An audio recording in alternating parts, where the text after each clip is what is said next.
Hello, welcome back. It's turn 44. Let's check out what's happening here. Construction research is finally done. That's definitely a ring of returning. Other targets seem to be the same. We'll check what I do.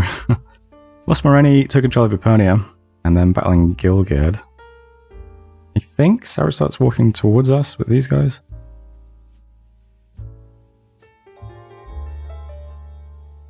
We'll see.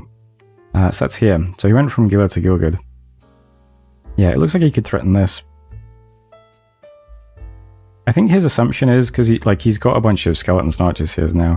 I think his assumption is that because he has all of the Inaris, that he can beat my stuff with just like mass skelly spam and rigor mortis again. But we do have Beatha here, apparently twice spawning herself, and we're forging a ring of returning this turn.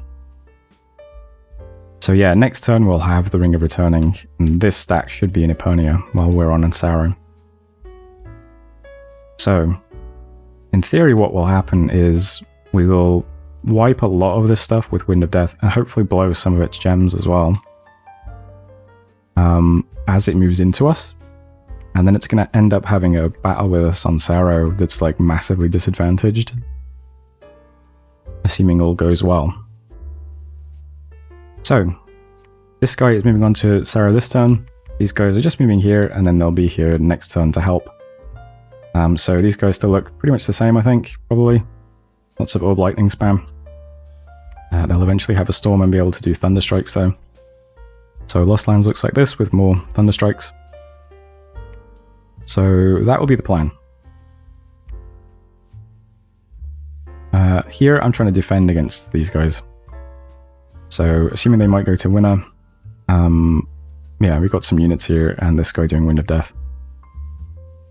Might have been bad to do this, because it reveals I can cast this now, but at the time I just wanted to defend against this, so I could either defend winner or Zox or Towern or whatever. I chose winner. I don't think I chose right, but we have these guys anyway. I mean, this is more reinforcements. It's, you know... We have replaced our, like, higher quality units at least faster than he has, which is good. But that is the plan. There's the Ring of Returning, twice spawning, doing more Voice of Tiamat, and that's it for turn 44. Did I read the messages on this turn? Oh, 3 Earth Gems, and what was the worldwide event? An Ill Moon Rises. Okay, well, there we go. That's 44. 45 now. So this is the last turn of preparation. Conjuration research is done. I'm getting enchantment next. Conjuration 6, I assume I did that for Morrigan's, I'm not sure. Don't remember using anything here just yet. But yeah, I assume that's to make use of Morrigan's if we can. Maybe something else. But enchantment 6 next. This will be for, again, I don't know, probably these spells though. I don't think we use any of this stuff, ever. But we'll see. And then Thaumaturgy. I think I'm just hoping to get the globals out of Thaumaturgy. Diportent. Oh yeah, I should check globals. I think I've forgotten to do that last time one was cast. Another Gorgeous Glowing Fish for another Fire Gem. Yeah, that casts Twice Born. Lost Eponia. Moving into Lost Lands, which is the province north of Saramatia. Moving on to Saramatia with the other guys. So, a couple of losses again, but let's just check. I think these guys are just throwing Orb Lightnings now. Some backlash there. I mean, we're fine, right? It's just a lot of Archer Fire. Okay, the gifts from heaven might not be the wisest option either. Don't blame me though, that's off script. So we're sitting on Sarah, and yeah, these guys are pushing towards us. They went to Towern, so they just took this stuff. I guess not really towards us, just kind of laterally. So the guys we sent to Winner to defend are just going to go to Gilgad next. But we're about to put all of our stuff onto Sauro. So how does this look now? We're at the front. I just want to be able to do Orb Lightnings and stuff, I think. Thunderstrike is 100 range, but It's not 100 precision, so I think it's also useful to be closer with that as well. But what else we got? We got anti-magic, lots of storm powers into orb lightnings and thunderstrikes. We got someone trying to do some wailing winds. I don't think I had any death gems for this caster though, unfortunately. This is a one-time cast, not a battlefield enchantment in this balance mod. More thunderstrikes, water skeletons, thunderstrikes. Yeah, this guy's going to try and put up storm and then wrathful skies as well. You can see lots of like protection from lightning in people's script. It's because I'm going to try and put up wrathful skies too. So yeah, protection from lightning everywhere. So it's just storm, mist, wrathful skies, thunderstrike spam. But more interestingly is strange energy signature. Strange energy signature here is casting Cloud Trapeze onto Epernia. So whatever here is going to get hit by. We do Mistform, then Wind of Death spam, basically. So best of luck to her. So in theory, we're going to do so much damage to this that when it walks into us, it's going to be severely weakened and just get owned. Best case scenario, we also cause it to blow a bunch of gems that it can't replace. And if I remember rightly, that's exactly what happens. Which is pretty good. And just ignoring this for now, but I'm trying to, like... I'll clean up some provinces and try and catch it with these guys, if I can. That's turn 45. So let's watch the big one, turn 46. See how much of this worked correctly. So we did Cloud Trapeze. Somebody else did Cloud Trapeze as well. There's no icon. What was that one? Okay, let's ignore that for now. We did Cloud Trapeze into Epernia, I believe. So let's check this out. So here's Strange Energy Signature. And here's what we're up against. So we want to clear out as many, I guess the archers as well, but mostly the Inaris and stuff. So they're setting up their communion. They're doing Swarm, which is a bit awkward. But we do have Glamour, which is Mirror Image. Help us not get hit, I think. We've done Mistform, we are now casting Wind of Death. So there it goes. So we've decayed some stuff, not everything. There's a couple of Inaris got it though. Which is good. I don't think we get a second cast off though, unfortunately.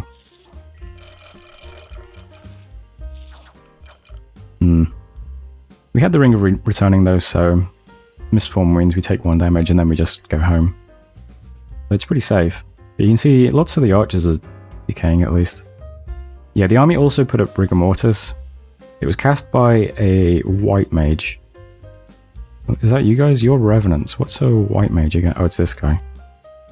Yeah, this guy cast Rigor Mortis and does not have any death gems now. So we've also saved ourselves from that in the next battle too. Because this army is going to be trying to move into us on Sauron.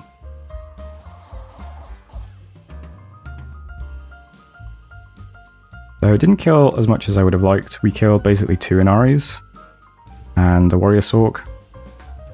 But what we cleared out some of the Long Dead as well, surprisingly. I wouldn't have thought, decay is all that useful against Long Deads, but hey, what do I know? But the big thing we did is we made the White Mage blow his death gems and he doesn't have any more to replace them. So this army then continues on to Sarrow. And has fewer skeletons and doesn't have Rigor Mortis now. We do Storm.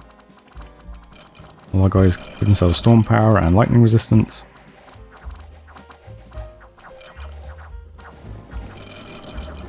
Lots of Thunderstrikes coming down. If I remember rightly, there's something really frustrating that happens in this battle with my Prophet. I think it's now. I think she casts Protection from Lightning, but it gets interrupted by Wrathful Skies. Which goes up now. I'm just going to zoom in. Yeah, she just got hit then by Wrathful Skies. Yeah, and that interrupted her.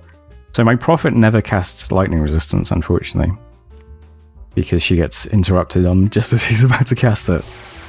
which is slightly unfortunate. But besides that, we've got Storm, Mist, Wrathful Skies. There's no Rigor Mortis either. We also have a soul contract in this battle, or a lifeline protection.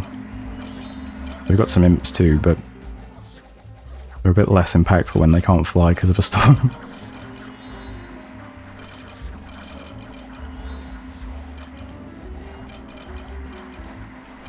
Oh, I just saw then there was a Revenant at the back. Did you see that? That belonged to us?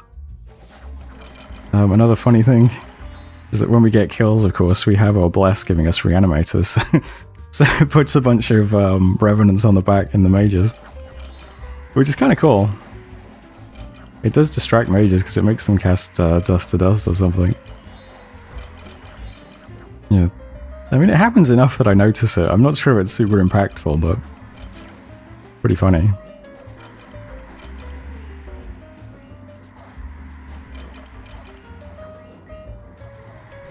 Now, this certainly goes a lot better than the last battle we had, so...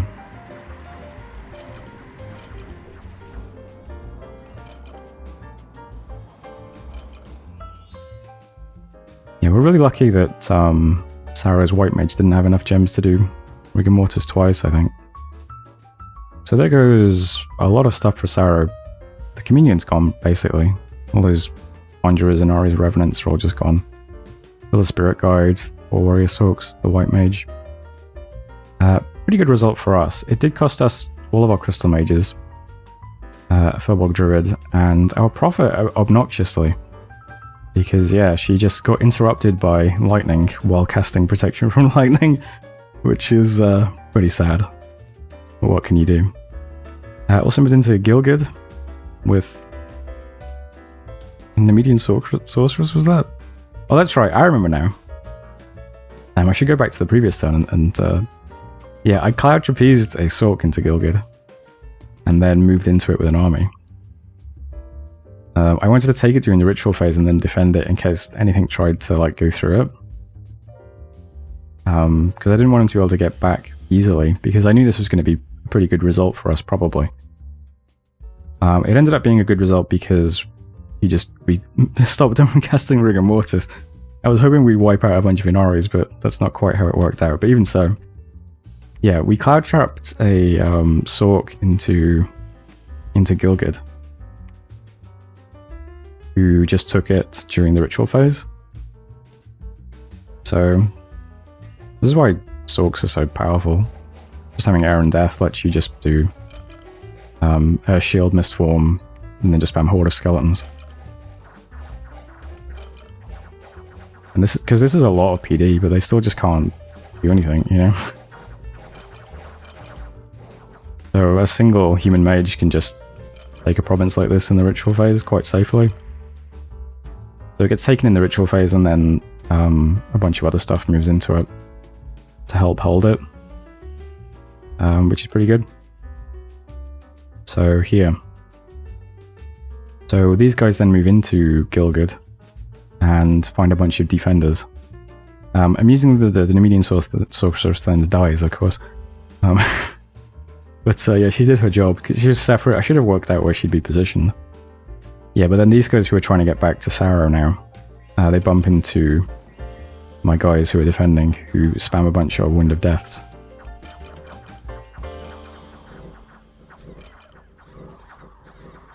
So we got to have this battle with no Sarah PD. Not sure if that would make much difference, but you know, it's the way I did it anyway. So we also killed a lot of the guys that were marching towards us that could have maybe helped out. Killed 3 more Warrior Sorceresses and yeah, 18 more Warrior Partsers, which is pretty good as well. Cost us a little bit, but still pretty good. And that's it for the battles. Events then, Silver Deposits in Impassable Mountains, that's nice. Barbarian Scouts caught in Zox, which is not nice. Saria Martyr is open already. We bought the Archers in White and a new famous hero, Lassan. Yeah, I haven't been renaming my guys, unfortunately. I assume this is the guy who put up Wrathful Skies? Yeah. How many kills have you got now? 373. Yeah. You got unequaled obesity, which is not a good one because it increases encumbrance, I think, yeah. He has 3 encumbrance from his heroic ability, right? He does have tons of hit points now, but yeah. So that's it for the events and stuff. And that was an important battle. We pretty much just wiped out most of Sarah's important stuff. Question now is how to storm the fort, because there is a god in here and it's an immobile, so it might be hard to kill. But at the moment I'm just preaching to try and get rid of the Dominion here. Yeah. Not sure how to proceed exactly. We just sit here and then move more stacks down to take these forts instead and start putting temples down and blah blah blah. I think what I end up doing is I start moving my Wind of Death caster to Sarah and decide to storm with that. First I send in a scout though. So sending in a scout and we'll see exactly what's in Sarah next turn. And after that I'll decide whether or not storming with a bunch of aerials will kill the god or not. Since that would be ideal. Now though, the map looks a lot more reasonable than it did 10 turns ago, I suppose. And that's turn 46. So anything else special? Preaching and storming with a scout. Mostly research. Corpseman construction. Research has changed, it looks like. Alt 5 next? What's that going to be for? Oh, Mother Oak. Yeah, things seem okay now, so I'm going to try and get up Mother Oak, and then probably Gift of Health as well.